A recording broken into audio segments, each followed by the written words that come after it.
Hi everyone. संविधान का अध्ययन करते हुए अभी तक हम मौलिक अधिकारों तक पहुँचे हैं। मौलिक अधिकारों का ओवरव्यू हम अपनी पुरानी पहली वीडियो में आपको दे चुके। उसका लिंक मैं डिस्क्रिप्शन में दे रहा हूँ, आप जाके वहाँ से देखिए। आइए अब हम आगे का अध्ययन करते हैं। सबसे पहले अध्ययन करते हैं समानता का अधिकार, अनुच्छेद 14 से अनुच्छेद 18। अनुच्छेद 14 में वर्णित है कि विधि के समक्ष समता तथा विधियों के समान संरक्षण। इसका मतलब है कि राज्य किसी भी व्यक्ति को, चाहे वह देश का नागरिक हो या विदेशी, कानून के समक्ष समानता और कानूनों के समान संरक्षण से वंचित नहीं करेगा। विधि के समक्ष समानता का विचार ब्रिटिश मूल का है, जबकि विधियों के समान संरक्षण अमेरिका के संविधान से लिया गया है। पहले संदर्भ में शामिल है किसी व्यक्ति के पक्ष में विशिष्ट विशेषाधिकारों की अनुपस्थिति और साधारण विधि या साधारण विधि न्यायालय के तहत सभी व्यक्तियों के लिए समान व्यवहार, जबकि दूसरे के अंतर्गत है विधियों के द्वारा प्रदत्त विशेषाधिकारों और दायित्वों में दोनों समान परिस्थिति के अंतर्गत व्यवहार क्षमता। इस प्रकार पहला संदर्भ नकारात्मक है और दूसरा संदर्भ सकारात्मक है। यदि सरल शब्दों में अनुच्छेद 14 की व्याख्या करें तो कहा जा सकता है कि अनुच्छेद 14 यह वर्णित करता है कि कोई भी व्यक्ति अमीर, गरीब, ऊंचा, नीचा, अधिकारी, गैर अधिकारी विधि से ऊपर नहीं है। इस प्रकार अनुच्छेद 14 विधियों के समान सभी को एक दृष्टिकोण से देखने की बात करता है। आइए अब हम अनुच्छेद 15 का अध्ययन करते हैं। अनुच्छेद 15 धर्म, नस्ल, जाति, लिंग या जन्मस्थान के आधार पर भेदभाव का निषिद्ध करता है। ये प्रावधान करता है कि राज्य के द्वारा केवल धर्म, मूलवंश, जाति, लिंग एवं जन्म स्थान के आधार पर किसी नागरिक के प्रति जीवन के किसी भी क्षेत्र में कोई भेदभाव नहीं किया जाएगा। यह अनुच्छेद एक प्रकार से यह भी वर्णित कर देता है कि जाति, लिंग, नस्ल, धर्म, जन्म स्थान के अलावा भेदभाव किया जा सकता है, अर्थात राज्य महिलाओं, बच्चों, सामाजिक या शैक्षणिक रूप से पिछड़े लोगों या अनुसूचित जाति या जनजाति के उत्थान के लिए आरक्षण, मुफ्त शिक्षा या दूसरे कोई महत्वपूर्ण लाभ जो इन वंचित वर्गों के लिए आवश्यक है प्रदान कर सकता है। इस आधार पर अनुच्छेद 15 जहां एक ओर समानता की बात करता है, वहीं दूसरी ओर अनुच्छेद 15 लोगों को समता के दृष्टिकोण से ऊपर उठाने के लिए आरक्षण के प्रावधान की भी बात करता है। आइए अब हम अनुच्छेद 16 का अध्ययन करते हैं। जो बात अनुच्छेद 15 में भेदभाव के लिए कही गई थी, वही बात अनुच्छेद 16 में थोड़े विस्तार के साथ लोक नियोजन के संबंध में, अर्थात सरकारी नियुक्तियों के संबंध में कही गई है। अंतर केवल इतना है कि अनुच्छेद 15 जहां सरकार के मात्र भेदभाव की बात करता है, वहीं अनुच्छेद 16 धर्म, वंश, जाति, लिंग, जन्म स्थान या निवास के आधार पर किसी भी रोजगार एवं कार्यालय के लिए किसी व्यक्ति को अयोग्य न ठहराए जाने का प्रावधान करता है। अर्थात सरल शब्दों में कहा जा सकता है कि अनुच्छेद 16 लोक नियोजन के अवसर में समानता की बात करता है। दोस्तों, अनुच्छेद 16 के संदर्भ में ही प्रसिद्ध मंडल आयोग का गठन किया गया था। मोरारजी देसाई सरकार ने 1979 में इस आयोग का गठन किया। अनुच्छेद 16 के अंतर्गत ही ओबीसी वर्ग को 27% आरक्षण, ईडब्ल्यूएस को 10% आरक्षण और अन्यत्र आरक्षण का प्रावधान भी किया गया है। आइए अब हम अनुच्छेद 17 का अध्ययन करते हैं। अनुच्छेद 17 अस्पृश्यता उन्मूलन से संबंधित है। इसमें वर्णित है किसी भी व्यक्ति को किसी भी सार्वजनिक दुकान, होटल, सार्वजनिक पूजा स्थल और सार्वजनिक स्थान में प्रवेश करने से रोकना, अस्पतालों, शैक्षणिक संस्थानों या छात्रावासों में प्रवेश से रोकना, पारंपरिक, धार्मिक, दार्शनिक या अन्य आधारों पर अस्पृश्यता को ठहराना, अनुसूचित जाति के व्यक्ति का अपमान अस्पृश्यता के आधार पर करना। इस प्रकार अनुच्छेद 17 अस्पृश्यता के उन्मूलन या अस्पृश्यता के अंत से संबंधित है। इस अनुच्छेद को लागू करने के लिए 1976 में अस्पृश्यता अपराध अधिनियम भी बनाया गया था। हालांकि अस्पृश्यता शब्द न तो संविधान में और न ही अधिनियम में परिभाषित किया गया है। उच्चतम न्यायालय ने अनुच्छेद 17 के तहत व्यवस्था दी कि यह अधिकार निजी व्यक्ति और राज्य का संवैधानिक दायित्व होगा और कि इस अधिकार के हनन को रोकने के लिए जरूरी कदम उठाइए। आए अब हम अनुच्छेद 18 अर्थात उपाधियों के उन्मूलन का अध्ययन करते हैं। भारत के संविधान का यह अनुच्छेद प्रावधान करता है कि राज्य सेना और शिक्षा के सम्मान के अलावा अन्य कोई उपाधि प्रदान नहीं करेगा। भारत का कोई नागरिक विदेशी राज्य से कोई उपाधि प्राप्त नहीं करेगा। यदि कोई विदेशी राज्य के अधीन लाभ या विश्वास के पद को धारण करता है तो वह व्यक्ति राष्ट्रपति की अनुमति के बिना कोई भी उपाधि किसी विदेशी सरकार से ग्रहण नहीं करेगा। इसी प्रकार कोई व्यक्ति राज्य के अधीन लाभ या विश्वास का पद धारण करने वाला किसी विदेशी राज्य से कोई भेंट, उपलब्धि, पद कुछ भी राष्ट्रपति की सहमति के बिना स्वीकार नहीं कर सकता। इसके बाद हम अनुच्छेद 19 से अनुच्छेद 22 तक स्वतंत्रता के अधिकार का अध्ययन करते हैं। तो चलिए शुरू करते हैं। अनुच्छेद 19 वाक एवं अभिव्यक्ति की स्वतंत्रता से संबंधित है। यह अनुच्छेद भारत के नागरिकों को निम्नलिखित स्वतंत्रता के 6 अधिकारों की गारंटी देता है। अनुच्छेद 19A वाक एवं अभिव्यक्ति की स्वतंत्रता। अनुच्छेद 19B शांतिपूर्वक और निरायुध सम्मेलन का अधिकार। अनुच्छेद 19C संगम या सहकारी समितियां बनाने का अधिकार। अनुच्छेद 19D भारत के राज्य क्षेत्र में सर्वत्र आबाद संचरण का अधिकार। अनुच्छेद 19E भारत के राज्य क्षेत्र के किसी भी भाग में निवास करने और बस जाने का अधिकार। अनुच्छेद 19F कोई व्यवसाय, उपजीविका, व्यापार या कारोबार करने का अधिकार। यहाँ ये बताना बहुत आवश्यक है कि ये 6 के 6 अधिकार इस प्रकार प्रदान किए गए हैं कि राज्य इन पर युक्त प्रतिबंध लगा सकता है, अर्थात भारत की एकता, राज्य की सुरक्षा, संप्रभुता, विदेशी राज्यों के साथ मित्रवत संबंध, सार्वजनिक आदेश, नैतिक स्थापना, न्यायालय की अवमानना इत्यादि कारणों से इन अधिकारों पर रोक लगाई जा सकती है। आइए अब हम अनुच्छेद 20 का अध्ययन करते हैं। अनुच्छेद 20 अपराधों के लिए दोष सिद्धि के संबंध में संरक्षण का प्रावधान करता है। इसमें वर्णित किया गया है कि कोई भी व्यक्ति एक ही अपराध के लिए एक से अधिक बार अभियोजित या दंडित नहीं किया जाएगा। अपराध करने के समय जो कानून है उसी के तहत सज़ा मिलेगी, न कि पहले और बाद में बनने वाले कानूनों के तहत। किसी भी अपराध के लिए अभियुक्त को स्वयं अपने विरुद्ध साक्षी होने के लिए बाध्य नहीं किया जाएगा। इस प्रकार अनुच्छेद 20 दोष सिद्धि के संबंध में संरक्षण प्रदान करता है। इसके पश्चात अनुच्छेद 21 प्राण एवं दैहिक स्वतंत्रता।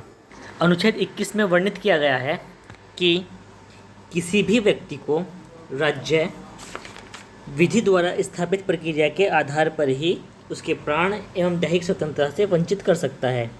यह अनुच्छेद अपने आप में अत्यंत ही विस्तृत अनुच्छेद है। इसके आधार पर उच्चतम न्यायालय ने मानवीय प्रतिष्ठा के साथ जीने का अधिकार, जीवन रक्षा का अधिकार, निजता का अधिकार, स्वास्थ्य का अधिकार, स्वच्छ पर्यावरण, प्रदूषण इत्यादि का अधिकार, त्वरित सुनवाई का अधिकार, हथकड़ी के विरुद्ध अधिकार, देर से फांसी के विरुद्ध अधिकार, विदेश यात्रा का अधिकार, सूचना का अधिकार इत्यादि ढेर सारे अधिकार व्याख्यात किए गए हैं। इस प्रकार अनुच्छेद 21 बहुत ही विस्तृत अनुच्छेद है। आइए अब इसके बाद हम अनुच्छेद 21 के शिक्षा का अधिकार का वर्णन करते हैं। अनुच्छेद 21 के में वर्णित है कि राज्य 6 से 14 वर्ष के सभी बच्चों को निःशुल्क एवं अनिवार्य शिक्षा उपलब्ध कराएगा। यह प्रावधान 86वें संविधान संशोधन अधिनियम 2002 के अंतर्गत प्रदान किया गया है।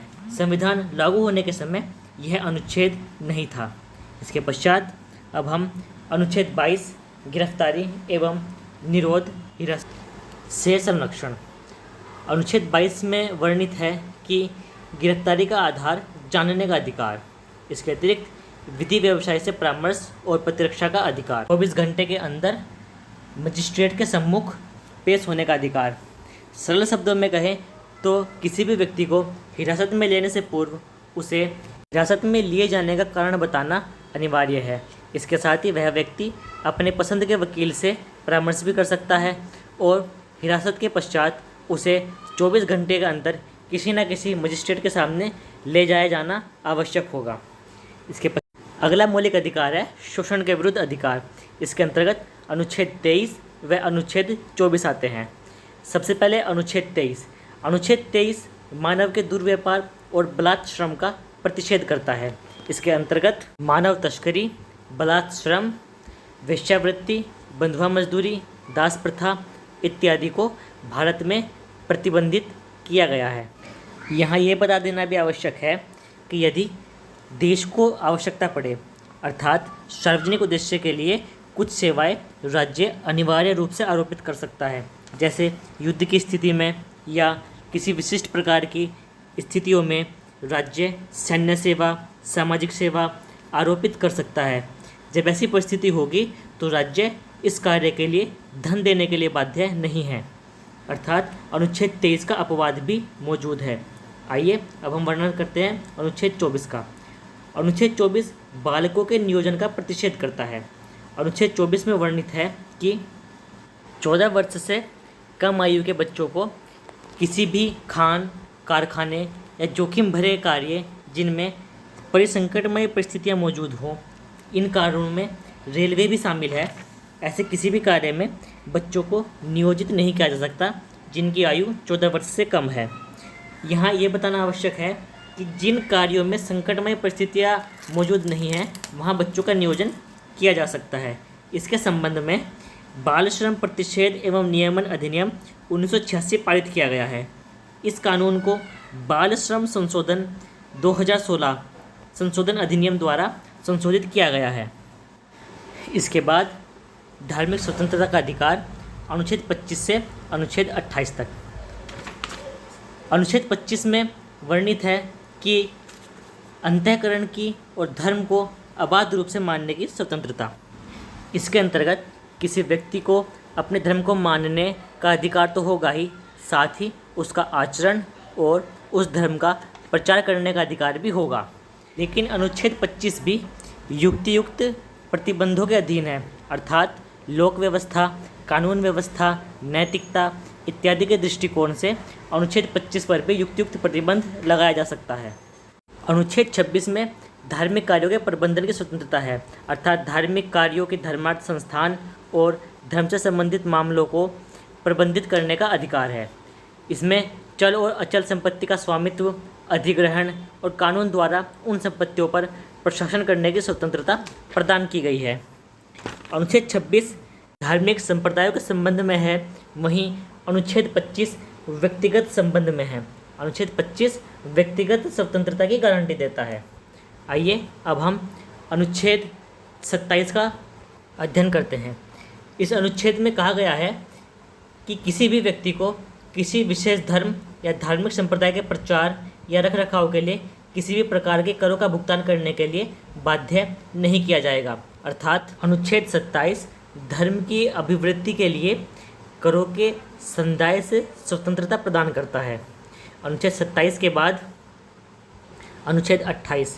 अनुच्छेद 28 में वर्णित है कि राज्य द्वारा पोषित किसी शिक्षण संस्थान में कोई धार्मिक शिक्षा नहीं दी जाएगी। ऐसे शिक्षण संस्थान विद्यार्थियों को किसी धार्मिक अनुष्ठान में भाग लेने या किसी धर्मोपदेश को बलात् सुनने के लिए बाध्य नहीं कर सकेंगे।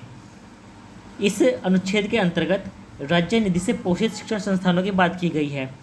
उन शिक्षण संस्थानों की बात नहीं की गई है जो राज्य से किसी प्रकार की कोई सहायता नहीं लेते हैं। इसके पश्चात संस्कृति और शिक्षा के संबंध में अधिकार अनुच्छेद 29 व अनुच्छेद 30 हैं।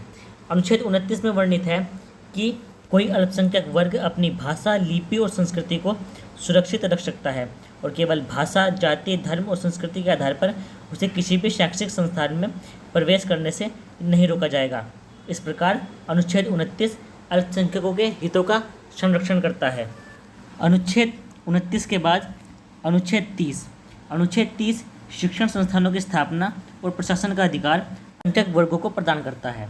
अल्पसंख्यक वर्ग अपनी रुचि के शिक्षा संस्थान, उनकी स्थापना और प्रशासन कर सकते हैं। राज्य द्वारा अल्पसंख्यक वर्ग की शिक्षा संस्थान की किसी भी संपत्ति के अनिवार्य अधिग्रहण के लिए निर्धारित क्षतिपूर्ति राशि उनके लिए प्रत्याभूत अधिकार प्रतिबंधित या निरस्त नहीं होंगे। सरल शब्दों में कहें तो इसका तात्पर्य है कि यदि किसी अल्पसंख्यक वर्ग के शिक्षण संस्थान की संपत्ति का अधिग्रहण करना अनिवार्य हो तो उसे क्षतिपूर्ति देना आवश्यक होगा। राज्य आर्थिक सहायता में अल्पसंख्यक वर्ग पर किसी भी प्रकार के भेदभाव का आरोपण नहीं करेगा। मौलिक अधिकारों में अनुच्छेद 31 के अंतर्गत संपत्ति के अधिकार का भी वर्णन था, लेकिन 44वें संविधान संशोधन 1978 के द्वारा इसे निरस्त कर दिया गया और इसे संविधान में एक कानूनी अधिकार बनाया गया, जो कि अनुच्छेद 300A में वर्णित है। इसके पश्चात अब हम अध्ययन करेंगे संवैधानिक उपचारों के अधिकार का, जो कि अनुच्छेद 32 से अनुच्छेद 35 तक हैं। अनुच्छेद 32 में वर्णन है कि मौलिक अधिकारों को प्रवर्तित कराने के लिए उच्चतम न्यायालय सीधे जाया जा सकता है। इसमें बंदी प्रत्यक्षीकरण, परमादेश, प्रतिषेध, उत्प्रेषण, अधिकार परीक्षा जैसी रिट सुप्रीम कोर्ट जारी कर सकता है। बंदी प्रत्यक्षीकरण का अर्थ है शरीर को प्रस्तुत किया जाए। उच्चतम न्यायालय इस रिट को तब जारी करता है यदि उसे हिरासत में लिए गए व्यक्ति का कानूनी रूप से उचित प्रकार से हिरासत में लिया गया है या अनुचित रूप से हिरासत में लिया गया है, इसकी जांच करनी हो। इसके आधार पर उच्चतम न्यायालय किसी भी व्यक्ति को न्यायालय के समक्ष उपस्थित होने के लिए इस रिट को जारी करता है। इसके पश्चात परमादेश रिट। परमादेश रिट, इसका अर्थ है हम आदेश देते हैं। परमादेश रिट उच्चतम न्यायालय तब जारी करता है यदि ऐसा प्रतीत हो कि किसी सार्वजनिक प्राधिकारी द्वारा अपने कर्तव्य का उचित निर्वहन नहीं किया गया है। इसके लिए किसी सार्वजनिक अधिकारी को उसके कर्तव्य पूर्ति के लिए बाध्य किया जाता है। अगली है प्रतिषेध। प्रतिषेध का अर्थ है रोकना। जब कोई अधीनस्थ न्यायालय कोई इस प्रकार का कार्य करे जिसे करना उसके अधिकार क्षेत्र के अंतर्गत नहीं आता, तब उच्चतम न्यायालय प्रतिषेध रिट जारी करता है। अगली है उत्प्रेषण। उत्प्रेषण रिट एक प्रकार से निवारक रिट है। जैसे प्रतिषेध रिट में न्यायिक कार्य को केवल रोक दिया जाता है, वहीं उत्प्रेषण रिट में उच्चतम न्यायालय उन न्यायिक कार्यों को रोककर उन्हें अपने स्थानांतरित कराता है। इसके पश्चात अधिकार परीक्षा। अधिकार परीक्षा किसी लोक कार्यालय के अवैध अनाधिकार ग्रहण को रोकता है। इसके अंतर्गत यदि कोई ऐसा लोक प्राधिकारी किसी ऐसे कार्यालय में कार्य करे जिसके लिए वह योग्य नहीं है, अनुच्छेद 33 तो उसे उस कार्य से रोका जाता है। संसद को अधिकार देता है कि वह पुलिस बलों, सशस्त्र बलों, खुफिया एजेंसियों और अर्धसैनिक बलों के मौलिक अधिकारों पर युक्त प्रतिबंध लगाया जा सकता है। यह कानून सिर्फ संसद बना सकती है, न कि राज्य विधानमंडल। संसद जब ऐसा कोई कानून बनाएगी तो उस कानून को न्यायालय में चुनौती नहीं दी जा सकती। इसके पश्चात हम अनुच्छेद 34 को देखते हैं। अशांति की स्थिति में भारत में कहीं भी जब मार्शल लॉ लागू हो, ऐसे समय पर मौलिक अधिकारों को प्रतिबंधित किया जा सकता है। मार्शल लॉ युद्ध, दंगा एवं कानून उल्लंघन आदि मामलों में स्थितियों को नियंत्रित करने के लिए लागू किया जाता है। अब अनुच्छेद 35। यह अनुच्छेद केवल संसद को, न कि राज्य विधानमंडल को, कुछ विशेष मौलिक अधिकारों को प्रभावी बनाने के लिए कानून बनाने की शक्ति प्रदान करता है। इसके अनुसार भारत में संसद मौलिक अधिकारों को लागू करने के लिए विशेष प्रावधान कर सकती है। यह अधिकार राज्य विधानमंडल को प्राप्त नहीं है। दोस्तों, आज की वीडियो में बस इतना ही। अगली वीडियो में हम राज्य के नीति निर्देशक तत्वों को आप लोगों के लिए लेकर आएंगे। अगर वीडियो पसंद आई हो तो प्लीज़ लाइक, शेयर और सब्सक्राइब कीजिए। दोस्तों, आपका लाइक करना हमारे लिए मोटिवेशन का काम करता है। आज के लिए बस इतना ही। Thank you.